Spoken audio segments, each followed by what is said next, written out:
अक्सर हम अपने जीवन में समस्याओं से परेशान होकर के विचलित होकर के हम गलत निर्णय ले लेते हैं और कुछ गलत कर बैठते हैं, बल्कि उसका सही सलूशन नहीं खोज पाते हैं, सही समाधान नहीं खोज पाते हैं। जी हाँ दोस्तों, मैं विपिन बिहारी कवि जी आप सभी लोग को प्रणाम करता हूँ। और समस्याओं को कैसे दूसरा भी पहलू हो सकता है, कैसे समाधान किया जा सकता है, इससे संबंधित एक छोटा सा प्रसंग आप लोगों के बीच में लेकर आया हूँ। बाप बेटे के बीच का प्रसंग है। बाप पुस्तक लेकर के जब पढ़ने के लिए बैठता था तो बेटा उसका शोरगुल करने लगता था, डिस्टर्ब कर दिया करता था। पिता सोचता यार पढ़ाई में बाधा हो रहा है, क्या ऐसा उपाय करे जिससे मैं इस पुस्तक को पढ़ लें। और बहुत सुंदर सी कहानी या प्रसंग आया था उस किताब में, वो पढ़ना चाहता था, लेकिन जैसे ही वो पढ़ने के लिए करता था बेटा आकर कुछ ना कुछ सवाल या कुछ ना कुछ डिस्टर्ब कर दिया करता था। सोचा यार कुछ उपाय सोचते हैं कि बच्चा उसमें लग जाए और हम पढ़ लें। तो देखता है कि सामने एक मानचित्र था, मैप था वर्ल्ड का बहुत बड़ा।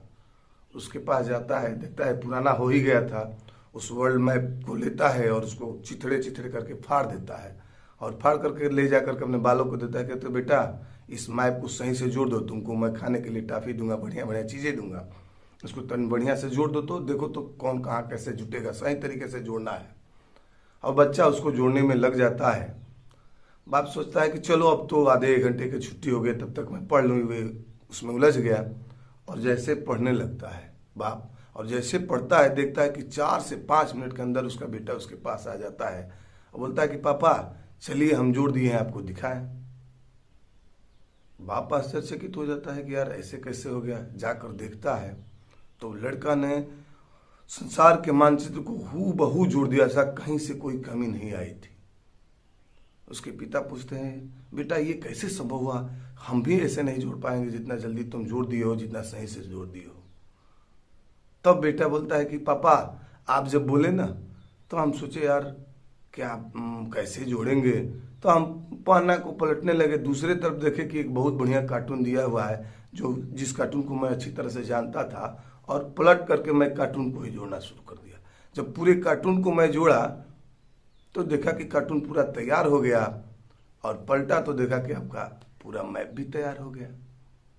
हम आप भी क्या करते हैं, जब कोई समस्या आती है तो उसको पलटते नहीं है, उसकी दूसरा पहलू नहीं सोचते हैं, डायरेक्ट घबरा जाते हैं, डायरेक्ट परेशान हो जाते हैं, अब क्या होगा कैसे होगा, और उसमें उलझ जाते हैं। उसके समाधान के लिए हम तुरंत दूसरा पहलू नहीं सोचते हैं कि हो सकता है इसका कोई और विकल्प हो, या ये समस्या मुझे इस चीज़ को चेक करने के लिए है, या इस बाधा को इस तरह से हमें पार करना है, हम नहीं सोचते हैं। और उस लड़के की तरह कमाल नहीं करते हैं। लड़के ने कमाल कर दिया, उसको मालूम था कि कार्टून कैसे जोड़ा जाता है, कार्टून क्या है, तो उसने दूसरा पल जोड़ा। उसने नक्शे की तरफ ध्यान ही नहीं दिया, मानचित्र की तरफ ध्यान ही नहीं दिया, उसने कार्टून की तरफ ध्यान दिया, और कार्टून को जानता था तो कार्टून को सही तरीके से जोड़ दिया, और उधर इधर समस्या समाधान, मानचित्र भी तैयार।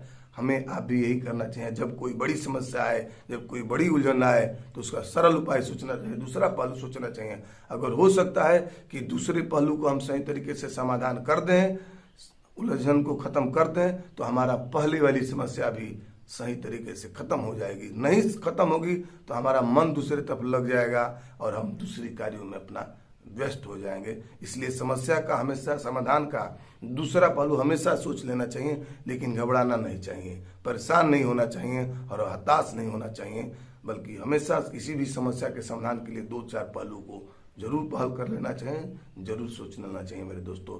तभी आप जिंदगी में परेशानियों से, समस्याओं से निदान पा सकते हैं। वरना एक समस्या तो आती है इसलिए उलझन के लिए कि आप इसमें उलझ जाइए और अपने आप को बर्बाद कर लीजिए, जबकि आपको चाहिए उसका सलूशन खोजना। आप उसका जरूर शांत मन से दूसरा पहलू जरूर खोजने की कोशिश कीजिएगा, समाधान का दूसरा हल जरूर न जरूर आपको मिल जाएगा।